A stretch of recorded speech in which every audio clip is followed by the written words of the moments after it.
when a CEO has to come out and tell his investors or reinsure his investors, everything will be okay. It'll be fine, you know. We can make this work. We can make this model work. The bottom line is, in the EU, they have whipped him. They have whipped him. They have whipped him. They have whipped him. I say death by 1,000 cuts, and they've got victory after victory. In the EU, in the European Union, the UK drivers have been brawling him, punching him, taking him to court, right up to Supreme Court, winning, and now he has to come out and defend himself, right? He has to come out and defend himself, and that is a clear sign of weakness. Uber CEO admits company can afford labor protections for drivers. Dara Khosrowshahi told investors that Uber can make any model work in response to new EU regulations, a departure from the gig employer's public stance. Uber CEO Dara Khosrowshahi reassured investors concerned about new European Union regulations in December, telling a group of bankers that his company can continue to thrive even under rules that would force it to hire drivers as employees. So the bottom line is, they're not interested in creating this hybrid, maybe like classifying these people as independent contractors with extra rights, you know, overtime pay, blah, blah, blah, all the things, medical insurance, it's everything that you're supposed to get, right? They could easily create this hybrid model, but they never wanted to. So they spend millions and millions of dollars trying to change the laws through people like Michelle Blackwell, right, or Tony West, bending the laws, contorting the laws, but it's catching up to them, right? In fact, it caught up to them in the EU, and now he has to defend himself. And mark my words, in 2022, this year, the same movement will be happening in the United States, right? There will be massive changes, and it starts at airports, right? Like, for example, here, why some Uber and Lyft drivers are trying to start a labor movement in a Denver airport. It's grassroots movements like these Denver drivers at airports that are powering up. This is what the UK did. I'll make a separate video of that, but this is what we need in 22, right? We need a strong union by drivers, for drivers, just like the UK has, right?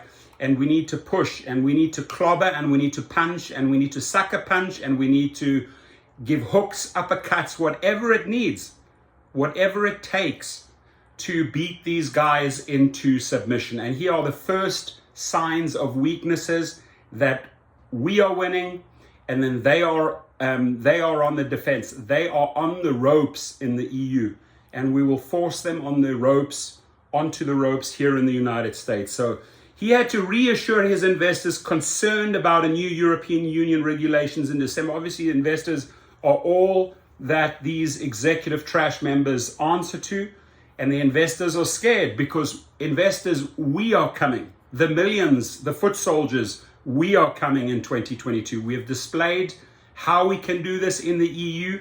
We will do this in the United States. We will do this in Africa. We will do this in Australia, New Zealand, whatever it takes. Right? We are going to make you step up and treat drivers fairly. Now, telling a group of bankers that his company continued to thrive even under rules that would force it to hire drivers as employees. We can make any model work, Khosrowshahi said when asked about potential EU regulations that would require. The bottom line is, if you read between the lines, we don't want to make it work, but if we are forced, if we are whipped to submission, we will make it work, right? So EU legislation that would require Uber to designate drivers as employees or provide additional rights such as vacation time and a pension. The same things you guys deserve here in the United States and abroad. Speaking by video at the December 14 fireside chat hosted by the Swiss bank UBS. Now, I'm not sure to what degree Swiss bank UBS is involved. Are they an investor? One would have to check that out. But my message to that CEO in the UBS, if you think you're going to get away with it, if you think that you're going to get away with the nonsense you have so far, we have news for you, right? UBS. We will expose you just the same way as we expose these trash. So to me, this here is trash, right? He's worried. This is worried trash, asking trash, hey, are our investments still okay? Can you protect us? Yes, we can. We have a path forward. Oh, thank God, that's reassuring. These are the type of people we are dealing with. Slap, slap. In South Africa, we say puss clap, right?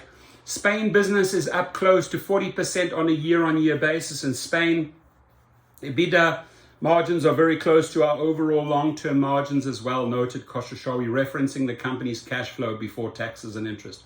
There's a lot of demand for our technology, our service, our brand, our safety, our reliability. And so any model can work economically for us, he added. But it's interesting, right, that he had to come out and defend. This is all defense, right? The Uber CEO nonchalant remarks appear to contradict the company's stance in the United States. As I said, right? Let me repeat this. The Uber's CEO's nonchalant remarks appear to contradict. They don't only appear to contradict, they absolutely contradict the company's stance and attitude in the United States. And we're going to change this for you, fool, just like we are changing it for you over there in the EU. That's why he's worried, right? That's why Mr. Switzerland hier, der Schweizerdeutsche, ja, der ist sehr, sehr besorgt, ja, weil sein Geld verschwindet ganz, ganz schnell, ja. Kleiner Schweizer Lütsche von der UBS. That's how those punks speak, right? The classification of gig economy drivers has become one of the most contentious modern labor industry issues in the United States, where an estimated 59 million total gig workers labor without benefits. 59 million. Man, my audience is getting bigger. I need to tap into those 59 million. Guaranteed hours or the protection of a union. Uber has been a leading force in preserving this gig structure, pouring over 190 million into a ballot measure in California alone, my friends, to reverse rules that granted most drivers employee status. And I will guarantee you, I'll put any dollar amount that Michelle Blackwell and Tony West are behind all those shenanigans in California. And we are going to hold the mirror up to you. We are going to undress you, and we are going to throw you into the lion's den, right, this year, right? Because you've gotten away with so much shit, and we're not going to tolerate that anymore. We're going to adopt the same attitude and put on the same gloves as the EU did, right? We're coming after you. So make sure Uber CEO Dara Khosrowshahi and all your little investor posse, be ready, right? Because you have invited this in through your front door. You have created these monsters, right? And these monsters are finally coming after you. And I will gladly join in on that battle. So the regulations passed by the California State Assembly in 2019 as Assembly Bill 5 or AB 5 aim to make these workers eligible for minimum wage, union membership, and healthcare benefits. In 2020, as gig companies fought the law in California courts, Khosrowshahi floated the possibility of temporarily suspending services in the entire state. That, my friends, was just a threat, because they cannot afford to lose their number one. We needed to call them bluff there. We didn't, right? We lost that round against them, right? As I said in Watch My previous video, we'll call you bluff. Shut it down. Lose San Francisco, LA, San Diego, all those cities that bring you big money, and you can't pay your salaries anymore. So they called the state bluff, and the state caved. California was too weak. California should have stood up to these bullies and said, Becerras and all of these guys should have stood up and said, go for it, shut it down, shut it down, shut it down and see what happens. We're okay with it. But California caved, and we lost California. But we did not lose the EU, the European Union, and we will not lose the rest of the country. They're trying their shenanigans in New Jersey now. They're starting their shenanigans in Massachusetts. We are going to shut them down in 2022. The company is currently spending millions of dollars on advocacy to enshrine independent contractor status. Here, I was just talking about this. Laws for drivers in Illinois, Massachusetts, New York, and other states that have considered gig labor reform. We are going to shut them down, right? And the problem is they get the public to vote. and that they mislead, they bait and switch the public, the citizens of Massachusetts, the citizens of California, with their bait and switch TV advertising campaigns, using fear mongering. People buy into the concept of fear, and then they go, oh my God, I don't want my rider fares to go up. That's what they promised you. In California, your rider fares would not go up. Vote for us, right? So you voted for them, and guess what happened? Your rider fares went up. So Massachusetts, don't fall for the same nonsense. New York, don't fall for the same nonsense. Illinois, drivers, educate your public. They're going to try the same crap they did in California in these other states, but the difference this time is we're going to shut them down. The difference is this time we have learned from the EU, from the UK brawlers, how to win the fight, right? But the political environment is different across the Atlantic in many other ways. Despite a string of lobbying victories in the United States around driver classification issues, the tides have recently turned in Europe, where the courts and elected officials are more aligned with labor interests. Last August, Spain enacted the rider law, which requires gig food delivery companies to classify drivers as employees. Uber lashed out in response, claiming that such rules directly hurt thousands of couriers who use food delivery apps for much needed flexible earnings opportunities, and made it clear they do not want to be classified as employees. Like in the United States, independent contractors in Spain are not afforded a number of employer-provided benefits, such as paid leave, and are excluded from joining unions or collective bargaining agreements. Under the new law, Just Eat, Europe's largest gig economy food delivery platform, signed a contract with Spanish unions, CCOO and UGT, for a higher hourly rate, extended vacation, a maximum working day of 9 hours, and other protections. So Just Eat has shown Uber Eats how you can do it, how you can start treating delivery people more fairly with all the flexibility, right? The hybrid model, as I call it. Uber Eats, however, responded by hiring a fleet of drivers through third-party employment agencies, an arrangement that helps the California-based firm avoid direct management of its drivers while complying with the Spanish labor law. So again, circumventing the law. In the UK, courts ruled last year that Uber must classify 70,000 drivers as workers. The worker classification, a technical distinction from either an independent contractor or employee under British labor law, allows drivers to receive a minimum wage, vacation time, and access to a pension plan. In the wake of the UK decision, Khosrowshahi published an opinion column pledging to respect the ruling and treat drivers as workers. Following last month's UK Supreme Court ruling, we could have continued to dispute drivers' rights to any of these protections in court. Instead, we have decided to turn the page. You never wanted to turn the page. The page was turned for you, right? Don't pretend we are now the good guys and turning a page. The page was turned for you, right? By hard fighting drivers. Beginning today, Uber drivers in the UK will be treated as workers, Khosrowshahi wrote.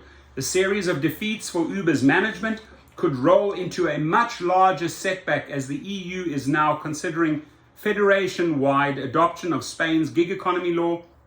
The European Trade Union Confederation said that the EU must follow Spain's lead and adopt a similar law, a push that is growing in the European Parliament.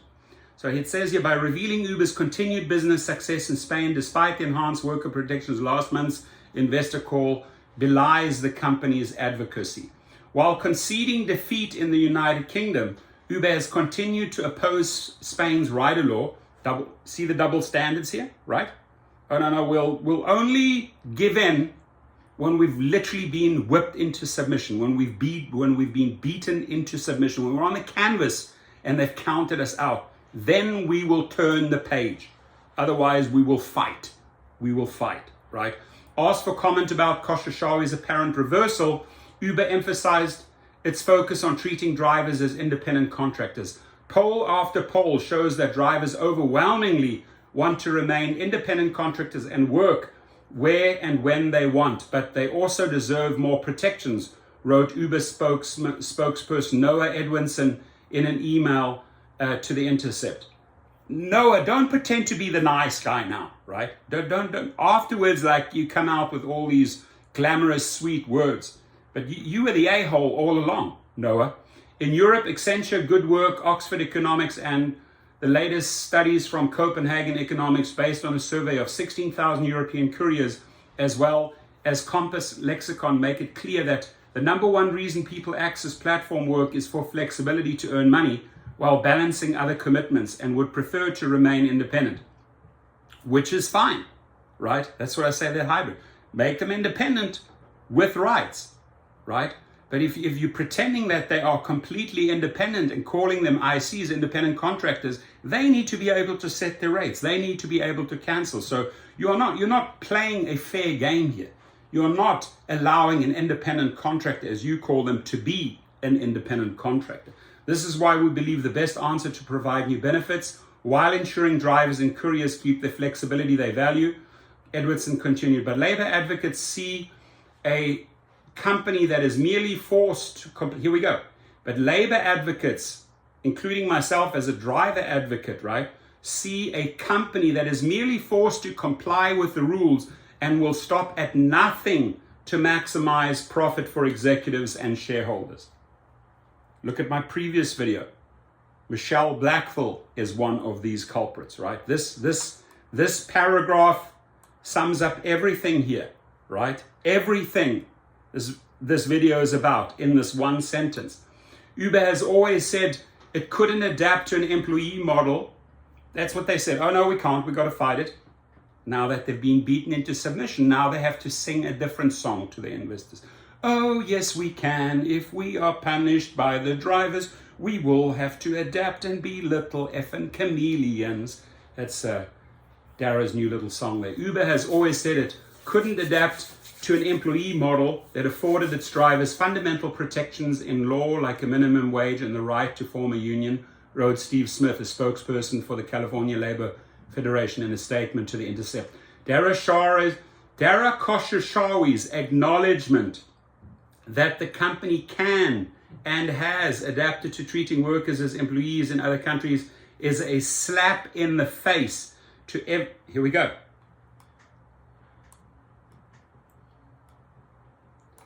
Dara Khosrowshahi's acknowledgement that the company can and has adapted to treating workers as employees in other countries is a slap in the face to every single driver in the United States that Uber continues to exploit, Smiths added.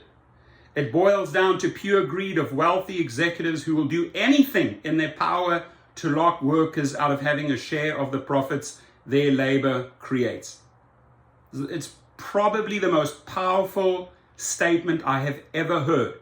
I've just read it out loud for the first time. This is probably the most powerful statement I've ever heard in the gig world. This guy has nailed it. This Mr. Smith, whatever his name is, right? Again, Dara Khosrowshahi's acknowledgement that the company can and has adapted to treating workers as employees in other countries, right? Giving them this hybrid model of independent contractorship with all the benefits, right? Is a slap in the face to every single driver in the United States that Uber continues to exploit. It boils down to pure greed of wealthy executives who will do anything in their power to lock workers out of having a share of the profits their labor creates. Now, there is a video, it's 5 minutes long. Here, I'm going to make a separate video. Otherwise, this is going to be way too long. We're going to lose a lot of people, right? But I'd rather split this up into 2 videos so we can share on social media and pound them into the ground, right? Because whatever we are doing, my friends, be rest assured, it is working. It is having an effect. And I am mega proud of you guys. God bless you all and stay safe.